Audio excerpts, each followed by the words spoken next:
প্রিয় বন্ধুরা, আসসালামু আলাইকুম। অপশন ট্রেনার ইউটিউব চ্যানেলের আজকের এই ক্লাসে আপনাদের সবাইকে স্বাগতম।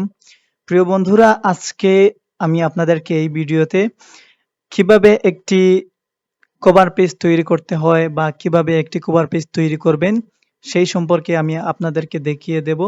তো এই ক্লাসটা খুব মনোযোগ সহকারে দেখবেন। তো দেখতে পাচ্ছেন যে আমি এই মুহূর্তে একটি কভার পেজ তৈরি করেছি এবং নিচের পেজ থেকে আমি একটি বই লিখতে শুরু করেছি।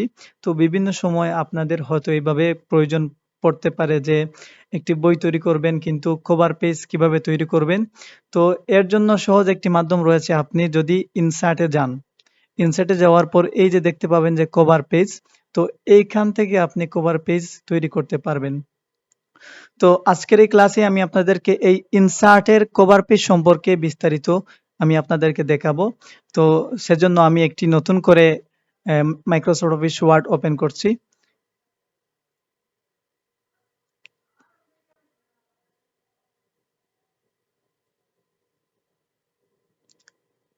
তো একটু লক্ষ্য করেন, মাইক্রোসফট অফিস ওয়ার্ড ওপেন করার পর আপনারা ঠিক এই ইনসার্ট মেনুতে আসবেন। ইনসার্ট মেনুতে প্রথমে রয়েছে পেজেস নামক একটি এরিয়া। তো পেজেস নামক যে এরিয়া, এই এরিয়ার মধ্যে মোট ৩টি অপশন রয়েছে: কভার পেজ, ব্ল্যাঙ্ক পেজ এবং পেজ ব্রেক। তো প্রথমত রয়েছে কভার পেজ। তো কভার পেজ তো অলরেডি আপনারা বুঝে গেছেন যে কভার পেজ জিনিসটা কি, কভার পেজ দ্বারা কোন কাজ করা হয়। অর্থাৎ কোনো বই বা কোনো কিছু তৈরি করতে কভার পেজ প্রয়োজন হয়।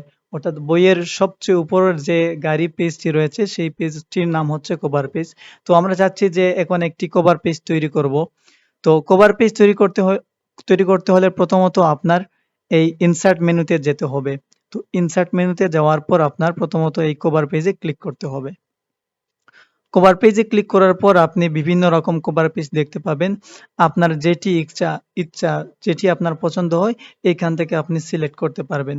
তো যেমন ধরেন আমার এই কভার পেজটি পছন্দ হয়েছে। তো এখন এই কভার পেজে ক্লিক করলাম। ক্লিক করার পর এই যে দেখা যাচ্ছে যে আপনি এই যে ডকুমেন্ট টাইটেল, আপনি যে বইটি তৈরি করতে যাচ্ছেন এই বইটির নাম কি দিবেন বা এটি কত সালে বই তৈরি করছেন, তো এইগুলো বিভিন্ন সময় লিখতে হয়। তো এই জায়গায় ইয়ার লেখার অপশন রয়েছে। আপনি চাইলে এই জায়গায় আপনি ইয়ার লিখতে পারেন। যেমন ধরেন আমি বর্তমানে ২০২৫ সালে বইটি লিখতেছি।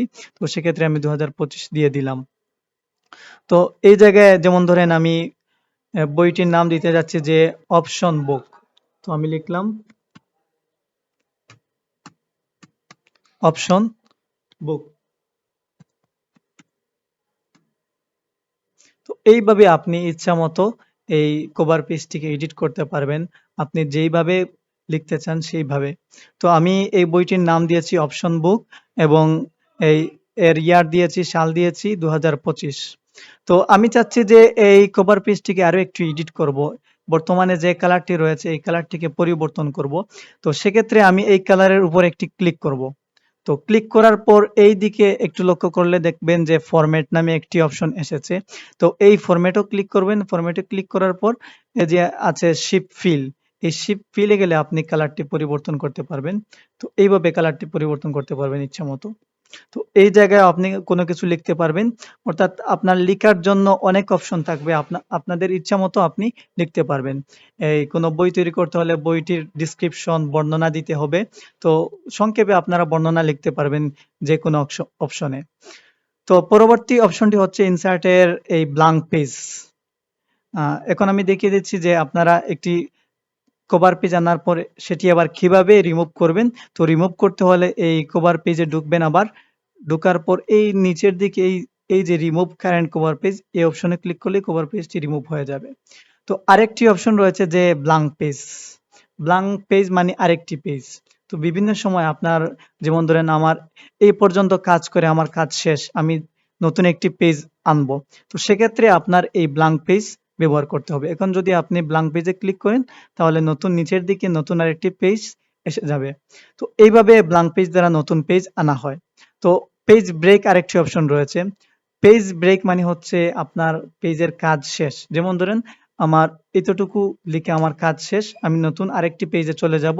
তো সেক্ষেত্রেও এই পেজ ব্রেকে ক্লিক করলে আমরা নতুন একটি পেজে চলে যেতে পারি। তো এই ব্ল্যাঙ্ক পেজ এবং পেজ ব্রেকের কাজ মোটামুটি একই। তো এই কাজগুলো করা হয় এই পেজেস এর cover page, blank page, page break দ্বারা। তো কভার পেজ হচ্ছে সবচেয়ে বেশি গুরুত্বপূর্ণ। তারপর হচ্ছে ব্ল্যাঙ্ক পেজ। তো ব্ল্যাঙ্ক পেজ দ্বারা নতুন পেজ আনা হয়। তো বিভিন্ন সময় আপনাদের যদি প্রয়োজন হয় নতুন পেজ আনতে, সেক্ষেত্রে ব্ল্যাঙ্ক পেজ দ্বারা আনবেন। তো এখন আমি দেখছি যে আমার মোট ৩ টি পেজ এসেছে। এখন চাচ্ছি যে যতগুলো পেজ এনেছি ঠিক ততগুলো আমি ডিলিট করে দিব। সেক্ষেত্রে একেবারে লাস্টের পেজে আপনার কার্সর আনতে হবে। এনে এখানে শুধু কিবোর্ড থেকে ব্যাক স্পেস দিলে এইভাবে ব্যাক স্পেস দিলে আপনার পেজগুলো ডিলিট হয়ে যাবে। তো এই হচ্ছে আজকের কাজ। তো আপনাদের যদি কাজগুলি ভালো লেগে থাকে, এই ভিডিওটি ভালো লেগে থাকে, তাহলে এই চ্যানেলটিকে সাবস্ক্রাইব করে পরবর্তী ভিডিওগুলো পাওয়ার জন্য রেডি থাকবেন এবং একটি লাইক করে আমাকে উৎসাহিত দিবেন। আর আগামী ক্লাসে আমি আপনাদেরকে এই টেবিল সম্পর্কে বিস্তারিত দেখিয়ে দেব। তো এই টেবিল সম্পর্কে ক্লাসটি পাওয়ার জন্য সাবস্ক্রাইব করে রাখবেন এবং বেল আইকনটিতে অল করে দেবেন। তো আজকের ক্লাস এখানেই সমাপ্ত নিলাম। আসসালামু আলাইকুম।